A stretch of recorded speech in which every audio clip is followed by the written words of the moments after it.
Il 2 aprile 1995 nel parco naturale di La Graven un uomo sta passeggiando con il suo cane. Percorrendo l'area esterna che costeggia la strada, giunge ad un ponte sopra un canale. Guarda le acque scorrere come fa tutte le mattine, ma poi si accorge di qualcosa di allarmante. Impigliato alle sponde c'è qualcosa che galleggia. L'uomo cerca un punto del ponte che gli consenta una migliore prospettiva e si rende conto che nell'acqua non c'è qualcosa, ma qualcuno. Ciao, sono Mile e vi do il benvenuto. E chiedo già scusa per le pronunce. Infatti il caso di oggi ci porta nei Paesi Bassi, a Utrecht. Vi parlo di Jacques Gerwig. Iniziamo.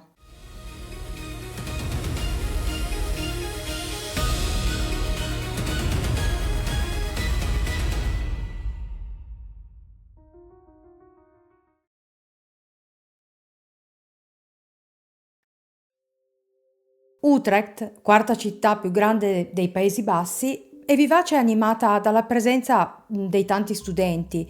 Infatti ospita la più grande e antica università dello Stato. È famosa per il suo centro storico medievale, attraversato da canali unici al mondo. A livello di criminalità, vi dico, è classificata tra le prime 20 città più sicure a livello globale, anche se, come in ogni grande città, c'è un'alta incidenza di reati minori legati ai furti, ad esempio di biciclette e borseggio. Proprio qui nasce Jacques Isaac Gerwig, il 17 novembre 1977.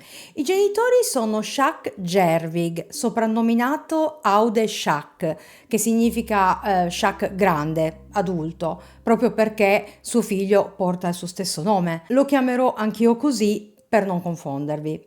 Lui svolge la professione di idraulico. La mamma si chiama Yvonne van de Klomp ed è una casalinga. 5 anni dopo, il 29 marzo 1981, viene al mondo la sorellina di Jacques, Laura. La famiglia vive sulla Rhineland, nel quartiere di Rivirenvik, un luogo dove davvero si conoscono tutti, c'è un grande senso di comunità e dove tra l'altro risiedono un po' tutti i loro parenti. Da bambino viene chiamato col vezzeggiativo Shaki ed è considerato affettuosamente come un clown perché ama far ridere amici e parenti.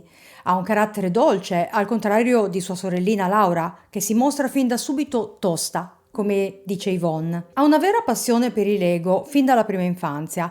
Costruisce ambulanze, treni e interi edifici che conserva esposti su una mensola in camera sua, anche una volta cresciuto.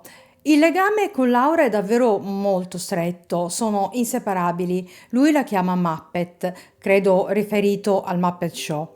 Con lei è molto protettivo. Pensate, c'è un episodio in cui lui e Laura, che in quel momento ha 12 anni, si trovano in compagnia di altri ragazzi che ad un certo punto si accendono uno spinello. Lui prende per mano la sorellina e dicendo noi non vogliamo più stare qui, se ne vanno via per poi raccomandarle di non frequentare mai più quelle persone. Ve lo dico non solo per descriverlo in quanto fratello maggiore, ma anche perché questo è proprio un lato del suo carattere che ci serve per conoscerlo.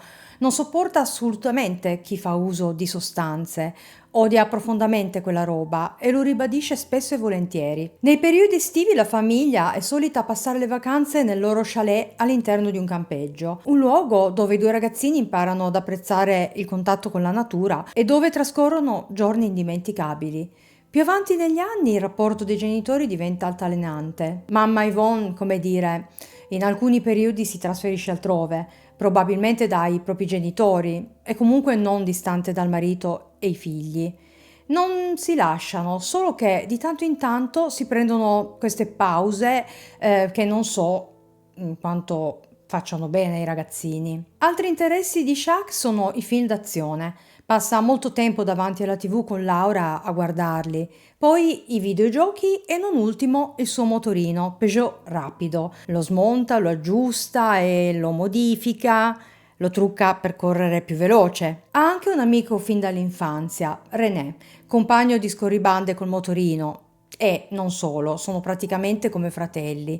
In realtà ha tantissimi amici, è davvero ben voluto da tutti, proprio per questo suo carattere allegro, dolce e altruista. Lui e René, tra l'altro, sono soliti andare a prendere a scuola Laura e la sua migliore amica Germaine, per riportarli a casa. Un fratello d'oro, direi. Dopo le scuole dell'obbligo, Shaq non continua gli studi, non è particolarmente portato. Si lancia quindi nel mondo del lavoro fin da subito e ottiene un impiego da HEMA, una catena di negozi di articoli per la casa. Successivamente lavora per la Royal Dutch Jaarbeurs, uno dei più grandi e importanti centri fieristici e congressuali dei Paesi Bassi, situato nel cuore di Utrecht, dove si occupa di montare palchi e stand. Occasionalmente aiuta anche a fare manutenzione varia proprio nel campeggio dove hanno lo chalet di famiglia. Insomma, lui è un gran lavoratore, non si risparmia affatto. I soldi che guadagna non li tiene solo per sé, è altruista. Gli piace contribuire alle spese di casa, ma soprattutto, cosa non farebbe per Laura, letteralmente la vizia tra vestiti nuovi e altre cose che desidera. Lui però ha un sogno nel cassetto, vuole arruolarsi nell'esercito. Non lo spaventano affatto il rigore e le regole rigide. Gli piace tutto ciò che concerne quel tipo di vita. Vuole poi prendere la patente militare e soprattutto fare carriera. Ha le idee chiare, ne parla continuamente con i suoi familiari e con gli amici. In realtà il servizio militare in quegli anni è ancora obbligatorio. Vengono già iscritti a 17 anni per poi chiamarli verso i 19-20 anni, ma lui vuole proprio anticipare i tempi, perciò aspetta solo di compierne 17 per poter fare domanda. Ma quando nel 1994 compie 17 anni, Shaq non può ancora arruolarsi. È probabile che uno dei genitori non sia d'accordo e, in quanto minorenne, serve il consenso. Decide quindi di iscriversi all'ufficio di collocamento, cercarsi un buon lavoro e rimandare la decisione all'anno successivo, quando arriverà alla maggiore età. Quindi un giorno si reca all'ufficio di collocamento di Utrecht, insieme a lui c'è René, arrivano con i loro motorini, li parcheggiano e si dirigono verso l'ufficio. Nel frattempo ridono e scherzano, ci sono molte persone in coda e tra queste c'è una ragazza che per lui è la più bella del mondo. Rimane talmente colpito che quasi perde il suo senso dell'umorismo. Insomma, la lunga attesa per conquistare lo sportello è fatta dei loro sguardi che si intrecciano, ma ancora non trova il modo di approcciare. Questa ragazza gli ha letteralmente tolto le parole. L'occasione si presenta alla fine di quella lunga attesa, quando i giovani escono praticamente nello stesso momento. Shaq si rende conto che lei ha un motorino identico al suo. Quale migliore occasione? È in questo modo che conosce Claudia van 't Velde, sua coetanea. Dopo un breve periodo di frequentazione, lui un bel giorno si presenta a casa sua a Barstrat con un mazzo di fiori e, inginocchiandosi, le chiede di diventare la sua ragazza, un inguaribile romantico. Claudia e Shaq diventano inseparabili, hanno la stessa età e tante cose in comune. In questo periodo lui sta seguendo un corso di formazione come magazziniere, mentre lei frequenta il liceo e lavora part-time. Da quell'incontro passano 9 mesi e arriviamo al 29 marzo 1995. È una giornata speciale, il 14° compleanno di Laura, e anche se è uno di quei periodi in cui la mamma Yvonne è assente, in casa Gerwig si preparano i festeggiamenti. Una cena e poi la festa col papà, Germaine, René, la loro zia Bernadette Kors e li raggiungerà anche Claudia dopo il suo turno di lavoro. Nel pomeriggio Shaq si reca in centro col suo motorino per gli ultimi acquisti, ma ahimè viene fermato dalla polizia. Gli agenti si rendono conto che quel motorino è un po' troppo spinto e così finiscono per sequestrarglielo. Lui torna a casa sconfitto e addirittura in lacrime.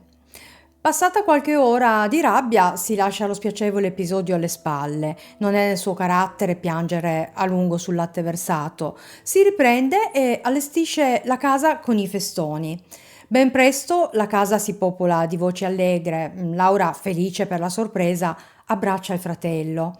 Poco prima di cena arriva anche Claudia e la serata continua come da programma. Sono tutti dei grandi tifosi e quella sera alle 20:15 c'è la qualificazione agli europei del campionato di calcio Olanda-Malta, quindi il gruppo si riunisce davanti alla TV con gran fermento. Tutti tranne Claudia. Lei è in un angolo della casa ed è parecchio arrabbiata. Ha avuto una discussione importante con Shaq e su questo ci torniamo dopo. Comunque, annoiata dalla situazione, finisce per andarsene a casa sua. Alle 22:45 finisce la partita. Dopo aver esultato per la grande vittoria, lui saluta tutti, abbraccia ancora una volta la sua sorellina ed esce di casa. Percorre a piedi la strada per andare da Claudia, sono 900 metri, e quando arriva fischietta come ha sempre fatto per farsi sentire da lei. Non scambiamolo per un gesto villano, è un suo modo scherzoso, allegro. Passano insieme una ventina di minuti, Claudia gli mostra il nuovo televisore, ma lui in quel poco tempo le chiede ripetutamente il permesso di dormire lì. Lei glielo nega, i suoi genitori non sarebbero d'accordo e alle 23:15 quindi si salutano e Shaq si allontana in direzione Rhineland. Il giorno dopo è un giovedì qualunque. In casa Gerwig sembra procedere tutto come di routine. Laura è uscita per andare a scuola, mentre suo padre si prepara per la giornata lavorativa. Passando davanti alla camera di Shaq, bussa alla porta per svegliarlo, ma lui non risponde. Ripercorre il corridoio con l'intenzione di uscire, ma pensa di provare ancora a svegliare il figlio. Così torna indietro e bussa di nuovo. Niente. Lo chiama. Di solito non ha il sonno così pesante, quindi questa volta apre la porta ed entra. Il letto è fatto, non è stato toccato, non c'è, non è rincasato. Già la sera prima lo aveva aspettato sveglio fino all'una di notte, ma non vedendolo aveva pensato che si fosse fermato a dormire da Claudia. Essendo tardi non aveva voluto telefonare, avrebbe svegliato anche i genitori. Quindi sì, alla fine pensa, è rimasto da lei per la notte. Essendo già in ritardo esce di casa e prosegue la sua giornata recandosi al lavoro. A mezzogiorno e mezzo l'uomo torna a casa per la pausa pranzo, attiva la segreteria per ascoltare i messaggi e immediatamente trasale. È la voce di Claudia. Gli sta chiedendo se sappia dirle dove è finito Shaq, perché è in forte ritardo per l'appuntamento che avevano preso la sera prima. È molto preoccupata. Non è da lui ritardare senza avvisarla. Adesso l'uomo è seriamente preoccupato. Richiama subito Claudia, vuole accertarsi di aver capito bene. Eh sì, lei gli conferma che Shaq non aveva dormito da lei, avrebbe voluto, ma non era andata così, e alle 23:15 si era avviato verso casa. L'uomo è nel panico, sa di avere un figlio maggiorenne, ma quel comportamento non è assolutamente normale. È qualcosa di totalmente insolito. Telefona subito a René, il suo migliore amico, saprà dargli una spiegazione, ma il ragazzo non ne ha e anzi si allarma anche lui e si precipita a casa sua. Insieme fanno altri giri di telefonate ad amici e parenti per chiedere se l'avessero visto o sentito, ma niente. A loro volta questi altri amici e anche i parenti provano a sentire altrettante persone e conoscenti, ma il risultato è uno solo: nessuno ha visto o sentito Shaq. Aude Shaq è disperato. Chiede a René di andare a prendere Laura a scuola. Avvisa il direttore scolastico che la figlia deve uscire prima. Poi, in preda all'angoscia, pensa a cosa possa fare adesso se non rivolgersi alla polizia. Quando Laura entra in casa è pallida e tremante. René è dietro di lei altrettanto sconvolto. Cercano di ragionare. Cosa può essere successo? Dove potrebbe essere andato? Ma nessuno di loro ha un'ipotesi, è assurdo, un comportamento assolutamente anomalo. Ovviamente viene avvisata anche Yvonne, che si precipita a casa. Insieme si presentano al Dipartimento di Polizia di Utrecht per denunciare la sua scomparsa, ma gli agenti si mostrano da subito indifferenti. Ha 18 anni, tornerà da solo, vedrete. E nulla li smuove, nonostante la disperazione che hanno davanti. Di fronte all'inerzia della polizia, però, questa famiglia non ha nessuna intenzione di arrendersi e lasciare tutto al caso. Devono fare qualcosa e devono farlo subito.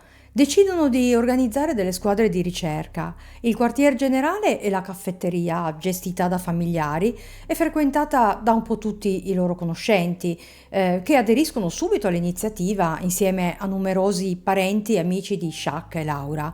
Si organizzano in squadre e turni per coprire le 24 ore. Setacciano meticolosamente ogni strada del quartiere e di Utrecht.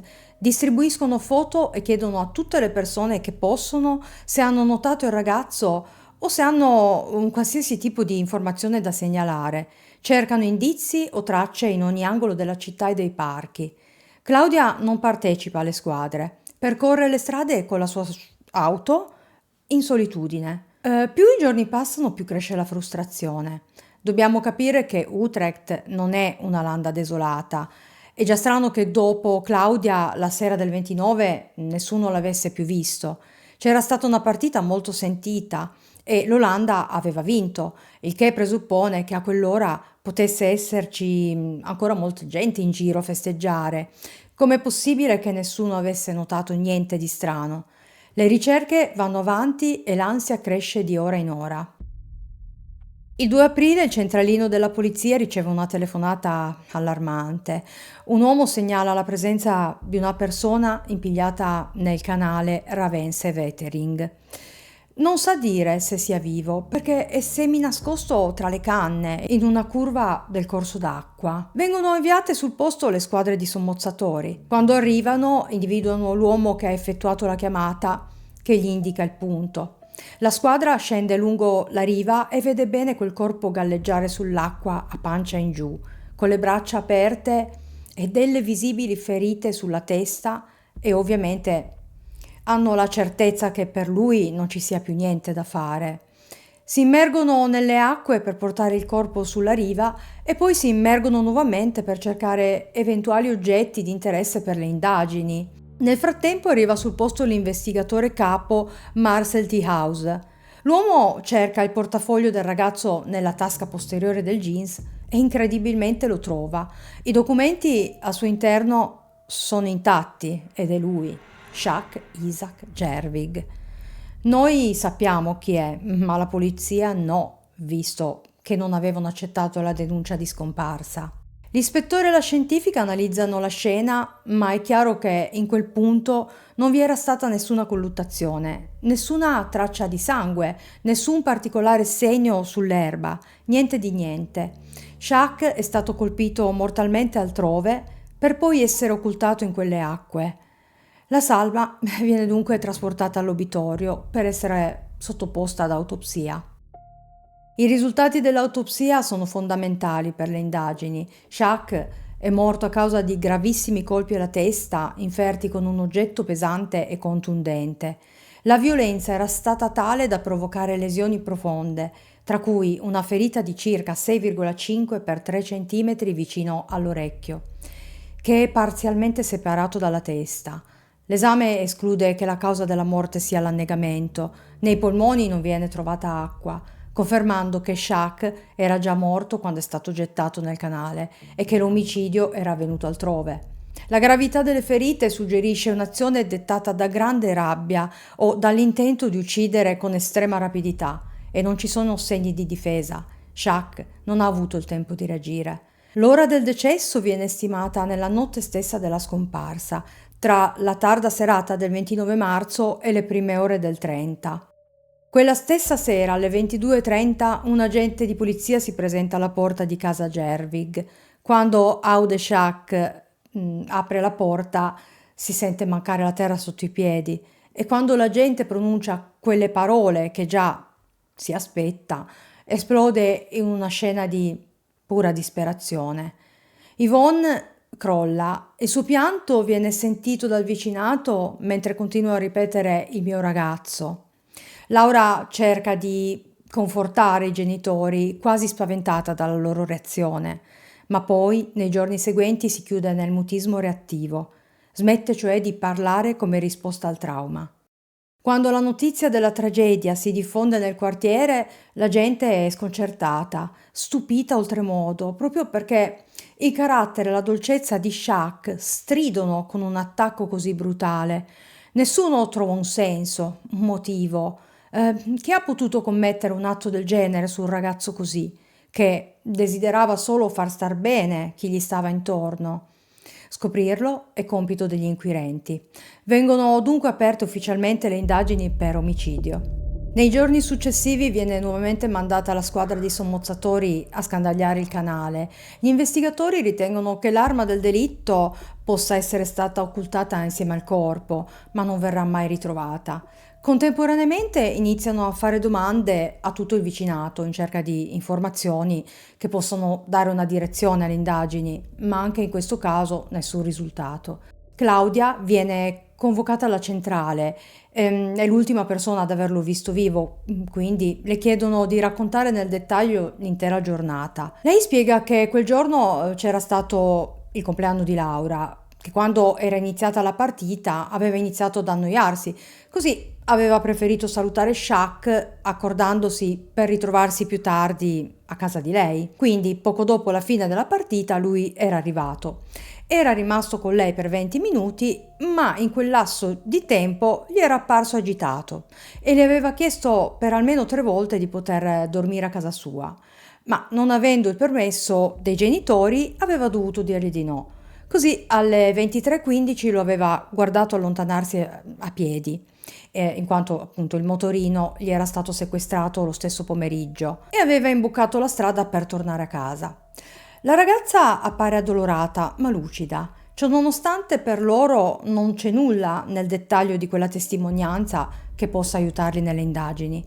Qualche tempo dopo viene ascoltata la famiglia. Aude Shak descrive il carattere di suo figlio, la sua vita, l'impegno che metteva in ogni cosa, la volontà di trovare un buon lavoro per essere autonomo, un bravo ragazzo, era fiero di lui. Yvonne aggiunge tra le lacrime quanto fosse sensibile, quasi delicato nel carattere, e sorride amaramente ricordando come dicesse sempre che Shaq e Laura avrebbero dovuto scambiarsi, lei con tutta quella grinta, lui con tutta quella dolcezza, quasi che i caratteri fossero invertiti. Laura, che nel frattempo è tornata a parlare, aggiunge qualcosa di importante riguardo al giorno del compleanno. Claudia e Shaq avevano avuto un alterco molto animato. A un certo punto lei aveva preso un coltello dalla cucina e si era chiusa a chiave in bagno, minacciando di farsi del male. Laura spiega che in quei giorni Shaq aveva deciso che fosse arrivato il momento di arruolarsi nell'esercito. Ormai era maggiorenne e quello era sempre stato il suo sogno, ma Claudia non voleva, temeva che alla fine l'avrebbe lasciata. Così si era accesa una discussione proprio quel giorno e Laura aveva visto tutto. Si era diretta verso il bagno e dall'esterno aveva iniziato a parlare con Claudia per tranquillizzarla, ma lei sembrava fuori di sé. Anche la zia Bernadette Coris si era resa conto di quanto stava succedendo e si era avvicinata per controllare che la situazione non degenerasse. Laura racconta di essere riuscita a sbloccare la porta e di aver tolto il coltello di mano a Claudia. Aveva poi lasciato la coppia da sola, a chiarirsi, e più tardi l'aveva vista andare via arrabbiata. Quando viene interrogata, la zia Bernadette conferma tutto. Claudia viene nuovamente convocata, perché quando era stata ascoltata non aveva accennato ad alcuna lite. La sua versione però è diversa. Sì, ammette di aver avuto una discussione con Shaq, ma non era stato niente di serio, solo motivi di gelosia. Era infastidita dal legame tra il suo ragazzo e René. Era morboso. Si era un po' arrabbiata con lui e c'era stato un battibecco, ma quando aveva deciso di tornare a casa era tutto sistemato, avevano fatto pace e si erano dati appuntamento per dopo. Insomma, gli investigatori, nonostante queste incongruenze nella ricostruzione di quel giorno, non si soffermano. Forse il racconto di una quattordicenne non è abbastanza per loro, nonostante la conferma della zia. Poi alcune testimonianze raccolte nel quartiere conducono all'arresto di 2 ragazzi. L'11 luglio viene fermato un 17enne e il 25 agosto un giovane di 22 anni, entrambi di Utrecht. I due sarebbero stati avvistati in macchina davanti a casa di Claudia in Barstraat e sono entrambi legati al traffico di sostanze. L'ipotesi è che Shaq fosse finito nel giro sbagliato e che fosse rimasto vittima di regolamenti di conti, ma il 13 di settembre vengono rilasciati per mancanza di prove. Successivamente decidono di cambiare rotta. Il legame con il traffico di sostanze non era assolutamente plausibile, lo abbiamo visto prima, e la famiglia protesta e chiede alla polizia di concentrarsi su altre piste. Lo fanno e scoprono che Shaq era solito frequentare la sala giochi Fortuna sulla Oudegracht. Amici e parenti lo confermano, ma specificano che per lui era solo un momento di svago, non ci passava le giornate e non dilapidava tutti i suoi soldi, solo piccole somme. Gli inquirenti ritengono invece che potesse avere contratto debiti, con qualche losca figura, e che la dipendenza dal gioco potesse essere verosimile. Forse, non avendo un lavoro fisso, aveva bisogno di molte più entrate per finanziarsi le modifiche sul motorino. Secondo loro, facendo due calcoli, le uscite erano maggiori delle entrate. Quella pista non porta da nessuna parte, ma gli inquirenti non l'abbandoneranno mai del tutto. A questo punto gli investigatori non sanno più bene come muoversi e arrivano a considerare l'ipotesi che forse Shaq avesse visto qualcosa che non doveva vedere, un testimone involontario, e che per questo messo a tacere. Le indagini sono nuovamente in fase di stallo. È come se Shaq si fosse volatilizzato quella sera. Claudia ha detto che si era diretto verso casa. Com'è possibile che nessuno avesse notato niente? La Rhineland è una strada costeggiata da case, palazzi e attività commerciali, eppure è lì che si perdono le sue tracce, a 900 metri dalla sua abitazione. Ad un certo punto nel quartiere si diffonde un pettegolezzo secondo cui Shaq sarebbe stato segretamente omosessuale. Questo perché vicino al luogo del ritrovamento del corpo, a circa un centinaio di metri, c'è una zona di day cruising. Quindi, secondo questa voce, lui si sarebbe recato in quel luogo per un incontro e successivamente sarebbe stato ucciso in un episodio di gay bashing. Quando la voce arriva agli investigatori, però, non viene presa in considerazione. Non ci sono prove che possano consigliare questo tipo di pista. E poi c'è la logistica. Il ragazzo avrebbe dovuto camminare per un'ora per raggiungere quella zona a piedi. Per gli investigatori è ormai chiaro che chi ha compiuto il crimine ha agito nei pressi dell'abitazione di Shaq, lo ha caricato in macchina, già senza vita, e lo ha occultato nel Ravense Vettering, una zona che doveva conoscere molto bene. Aveva scelto un punto non visibile dalla strada con il buio, e il fatto che fosse vicino alla zona di gay cruising non era casuale. Un luogo così fuori contesto per Shaq avrebbe rallentato le indagini. L'indagine si arena in uno stallo irreversibile. Passano i mesi e poi gli anni. La famiglia di Shaq non si riprenderà mai da quel dolore. Hanno sepolto il loro caro, ma la verità non è mai venuta a galla, e non sapere cosa gli sia successo fa sì che il lutto sia ancora più pesante e doloroso da elaborare.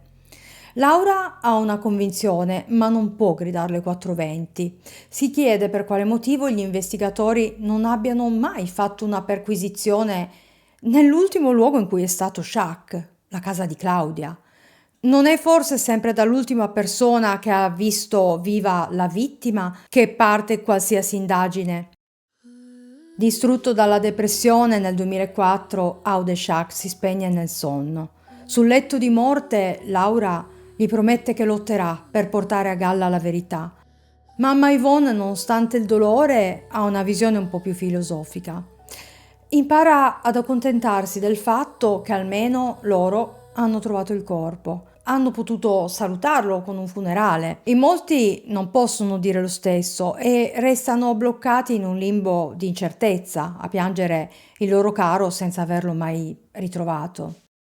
Nel 2006 il caso approda sul nuovo sito web della polizia dedicato ai casi risolti, con un appello diretto al pubblico. La risposta è enorme, arrivano testimonianze e segnalazioni da ogni parte, ma non cambia nulla. Nel 2017 la storia e la foto di Shaq finiscono addirittura in un calendario speciale distribuito nelle carceri olandesi. L'obiettivo è spingere i detenuti a rompere il silenzio su eventuali confidenze ricevute in passato, ma nessuno si fa avanti. Viene poi fatto un appello in una trasmissione televisiva, arrivano una decina di segnalazioni e ancora una volta niente.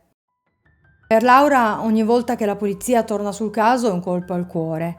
Ha da sempre criticato l'operato della polizia, come sappiamo, e ogni volta che quella fiammella di speranza si spegne è un nuovo calvario.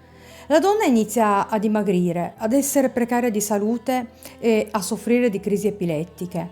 Non ha mai festeggiato il suo compleanno, non si è mai fatta una vita. Si è chiusa nel dolore per la perdita del fratello e la promessa non mantenuta al padre. Alla fine, per sopportare tutto, inizia ad assopirsi bevendo fino allo sfinimento. Quella miscela di farmaci e alcol decreterà la sua morte prematura il 29 novembre 2023, all'età di 42 anni. Sarà Germaine, la sua migliore amica, a portare avanti la sua lotta, diventando il volto pubblico della famiglia attraverso i media, per assicurarsi che il caso non venga archiviato o dimenticato. Era sempre stata al suo fianco. Lei e Laura avevano condotto indagini private nei periodi dormienti di chi avrebbe dovuto occuparsene. Avevano registrato alcune testimonianze con tanto di consenso su particolari emersi dell'ultima sera di Shaq e le avevano catalogate, avevano contattato e interrogato vecchi amici, compagni di scuola e vicini di casa. Il suo obiettivo era raccogliere informazioni che riteneva fossero state trascurate o mai approfondite dalla polizia. Già nel 2006 Laura aveva contattato gli inquirenti perché convinta che i racconti ufficiali dell'ultima sera di Shaq fossero incompleti, accettando di essere interrogata formalmente. In realtà era stata trattata bruscamente da tutto il dipartimento senza ottenere veramente la loro attenzione. Aveva anche chiesto di poter visionare il fascicolo del fratello, ma le era stato negato. Recentemente Germaine ha criticato pubblicamente l'operato della polizia, definendo l'indagine originale come scadente, ed è arrivata persino a dichiarare ai media che alcuni dei nuovi investigatori le hanno confidato di essere imbarazzati dal lavoro fatto dai loro colleghi 30 anni prima. Ha partecipato attivamente a podcast e interviste per mantenere alta l'attenzione mediatica e spingere chiunque sappia qualcosa a parlare, agendo come rappresentante ufficiale dei familiari rimasti. E poi c'è Claudia. Sappiamo come la pensava Laura. Claudia appare spesso in trasmissioni televisive e podcast. Continua a ripetere la versione dei fatti secondo cui quella sera non c'era stata alcuna lite violenta, che successivamente quando era andato a casa sua le era sembrato agitato, nervoso, e poi quell'insistenza di voler dormire da lei. Ricorda che al quarto giorno dalla scomparsa di Shaq, durante le sue ricerche solitarie, era passata sul ponte del Reivers Vetering e aveva visto il via vai della polizia lungo le rive e aveva provato un profondo senso di paura. Durante queste interviste piange e si dispera. Dice che lui era ed è il suo grande amore, nonostante si sia sposata e abbia avuto una figlia. Il marito sapeva che nel suo cuore c'era sempre stato lui, il suo Shaq. Al momento delle interviste è già una donna divorziata. Ho trovato una pagina commemorativa di Shaq aperta da Claudia. Non ci sono foto del ragazzo, ci sono solo per lo più messaggi suoi, poesie, dichiarazioni d'amore, ricordi, dal 2007 fino al 2025. L'ho trovato quantomeno singolare, considerando che la loro frequentazione è durata 9 mesi. Nel febbraio 2024 la famiglia, tramite l'avvocato Sebas Dijkstra, ha chiesto formalmente di poter visionare l'intero fascicolo d'indagine originale. Come vi dicevo, sospettano che all'epoca siano stati commessi errori, come la mancanza di test del DNA nella casa della fidanzata, e vogliono verificare se ci siano elementi mai approfondite. La Procura della Repubblica ha risposto che le richieste di consultazione dei fascicoli da parte dei familiari non vengono accolte automaticamente. Ogni richiesta viene valutata singolarmente e c'è una distinzione giuridica tra la semplice consultazione e la consegna materiale dei documenti. Questa richiesta è diventata ancora più urgente a ottobre 2024, quando il ministro della Giustizia ha erroneamente dichiarato in Parlamento che il caso era risolto.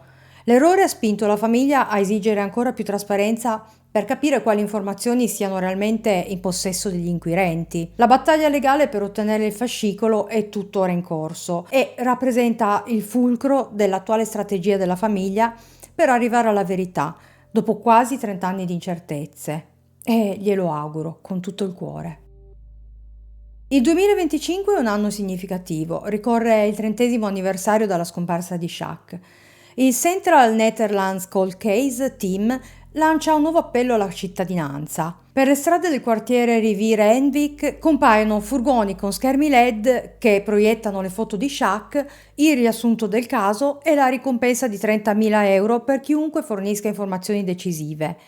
Il 5 novembre il programma televisivo regionale Bureau Engeveld dedica un servizio al caso, invitando eventuali testimoni a farsi avanti.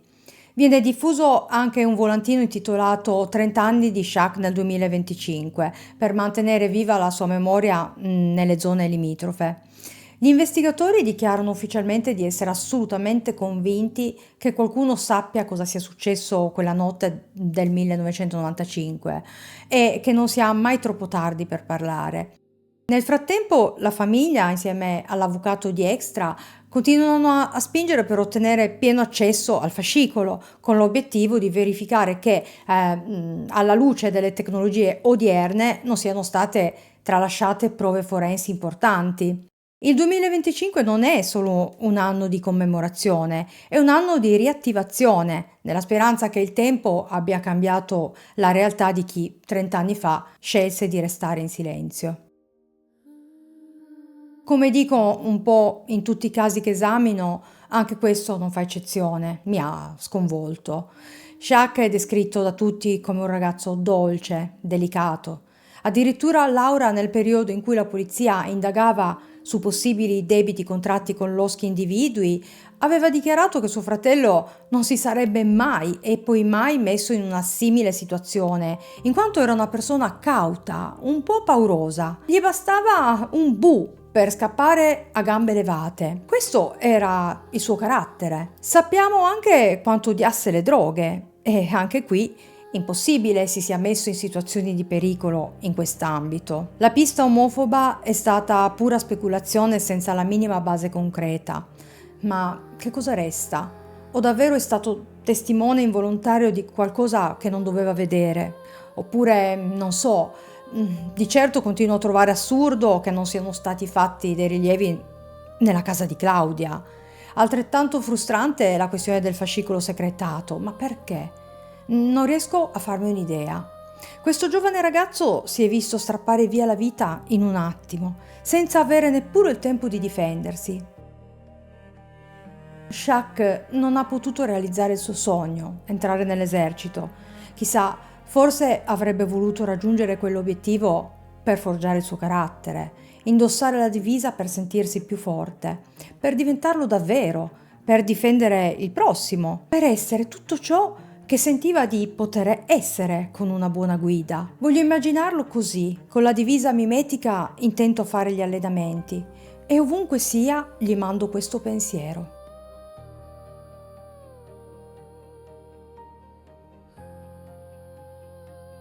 Vorrei sapere cosa ne pensate di questo caso, che idea vi siete fatti, cosa può essere successo a Shaq e per quale motivo, secondo voi, la polizia continua a negare l'accesso al fascicolo ai familiari. Se vi va, rispondete nei commenti, li leggo sempre e trovo spunti e riflessioni sempre molto interessanti.